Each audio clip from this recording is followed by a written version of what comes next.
amazingly enough, my name is Michelle, and today I'm going to talk about possible career options after you've completed supply chain management. After I completed my supply chain management, I had no clue where to apply to, and I had to look through what I had to do and find out. So I thought, since I've done all that digging, I thought I would talk about some job roles and responsibilities that I know you could apply for. Supply chain is a very vast field because it's literally the entire life cycle of a product, and a product goes through multiple stages, which means there are multiple departments for this product to be taken care of, right? And so I'm going to talk about 4 job roles that you could apply for, and I'll give you information about it, and if it interests you, you can go ahead and apply for it. The first job role that I'm going to talk about is a buyer. I will be looking constantly in my book because I've made some notes for you guys. So I know that the name describes what a buyer would do. And although it sounds so easy, there's more that goes behind being a buyer. You are buying products for your company in the most cost-efficient manner, and you're trying to source these strategically to benefit the company.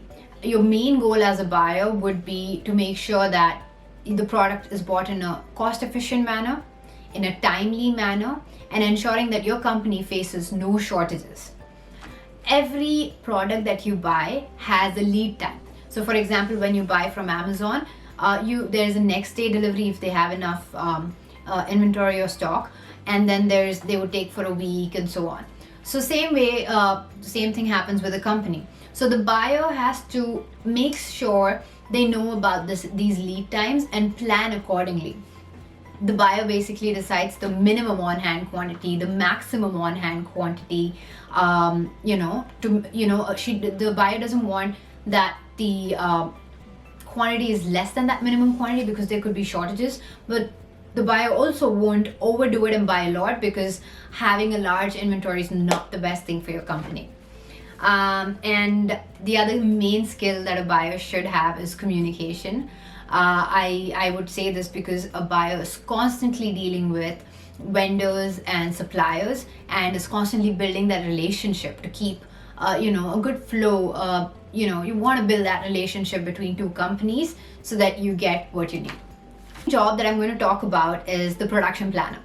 This is my job currently, and I love it because it keeps me on my toes.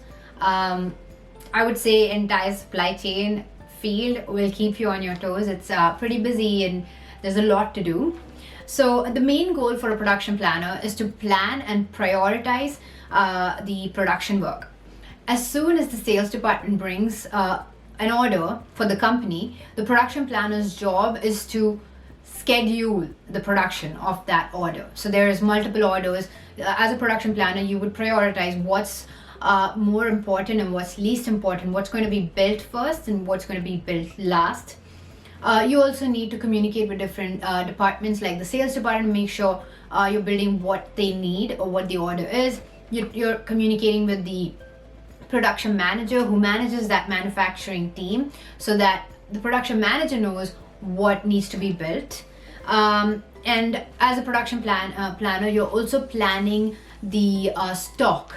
So you want to pre-build some stock for your company. This is what a production planner would do. The production planner does this by creating work orders or jobs for the manufacturing team. What a job would do or a work order would do is it would let the manufacturing team know what they are building, what material needs to be picked or used to build that product.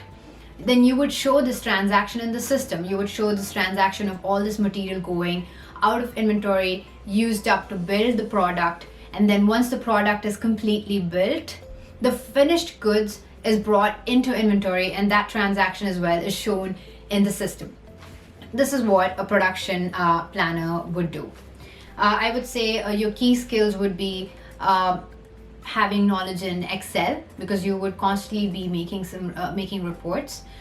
You would need good knowledge in understanding the BOM or the build of material, because you want to know what material is used to build a product. That's very important.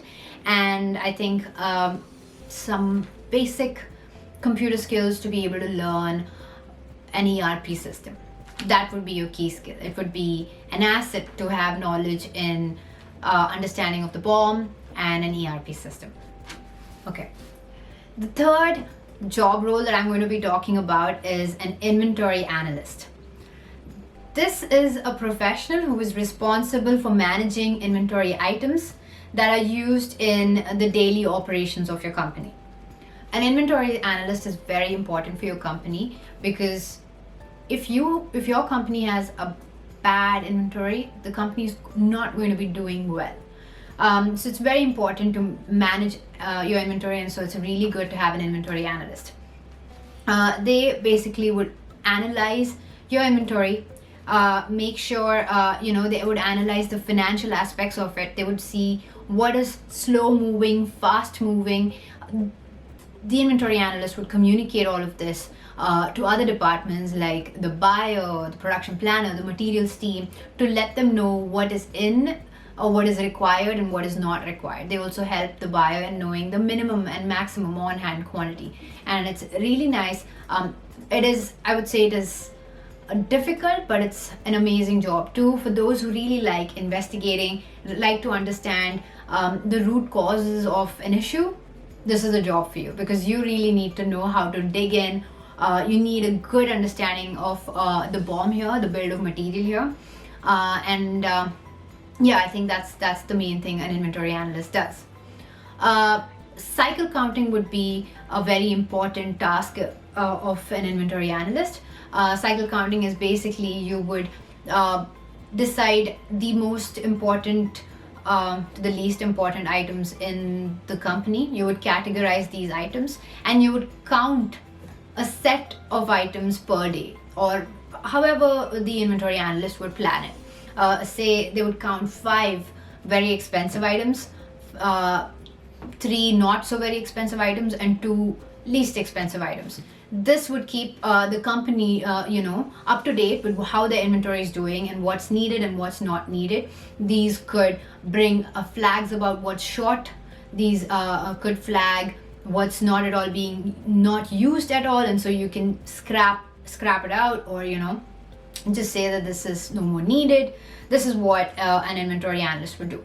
The inventory analyst also would do the yearly physical count, which is the most important count for every company. A company audits their inventory once every year, which is great, and an inventory analyst would manage that. The next job that I'm going to talk about is the logistics coordinator. So like I said, supply chain has multiple stages because it's the life cycle of a product. So now you've seen that the buyer buys the product for the company, the production planner makes sure that the product is built, the inventory analyst is making sure that the material or the inventory that is the raw material in the company is good, or the finished goods is good, and now the logistics coordinator makes sure that the product reaches the customer. So a logistic coordinator basically coordinates the shipping of the product from the company to the customer. They also do it vice versa. If the customer is returning an item back to the company, the logistics coordinator is taking care of that as well. In this case, I would say communication is a very key skill. Just like a buyer, a logistics coordinator is dealing with a lot of people too. The logistics coordinator is constantly dealing with drivers, carriers, and also, like a buyer, is also looking for the cheapest way to ship out a product. So I would say communication is a key skill for a logistics coordinator. Logistics coordinator also provides quotes for a customer. So they would say, okay, this is going to cost you so much. So they're going to find the best quotes provided to the customer. The customer says okay or no, and this is something they do. I would say a logistics coordinator needs a hunter-like personality.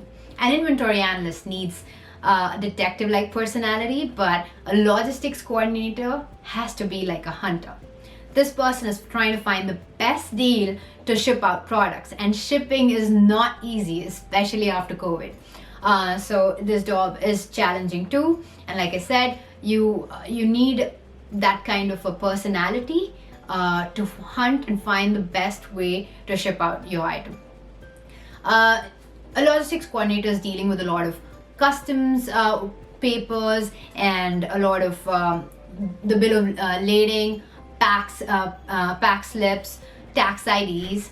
The logistics coordinator needs an in-depth knowledge of all of this, the border rules, Incoterms and things like that. So if this is something that you're learning and it interests you, I think you should apply to be a logistics coordinator. And there's a lot of pressure that goes on a logistics coordinator because they need to make sure that the dispatch of an item is timely, the pickup of an item is timely, the communication is good. There's a lot of communication both verbally and through emails, so you need to make sure that you have good relationships and you are maintaining that in a very professional manner. You also need to know how to file claims for goods if they're lost. And well, you're also definitely making reports, so you do need some knowledge in Excel, because you would generate reports for freight status, freight costs, and things like that. If this is something that interests you, you should apply to be a logistics coordinator. So guys, I have explained 4 job roles in this video. I've explained what a buyer is, what a production planner is, what an inventory analyst is, and what a logistics coordinator is. If any of these interests you, please apply for this. I feel like these are good entry-level jobs in supply chain that you can apply for. There's definitely more in supply chain. You would be managers, you would be directors. There's more to it, but these are really great ways to enter into this field. And I would say this field is challenging. This field definitely would teach you how to prioritize. You're shuffling between multiple priorities and wearing multiple hats. And if you think you have those kind of personalities, look into all these job roles, find what suits you the best. And I would also say best of luck to your career journey. Thank you for watching this video, guys. Please don't forget to like, subscribe, and share this video. And until next time, happy living.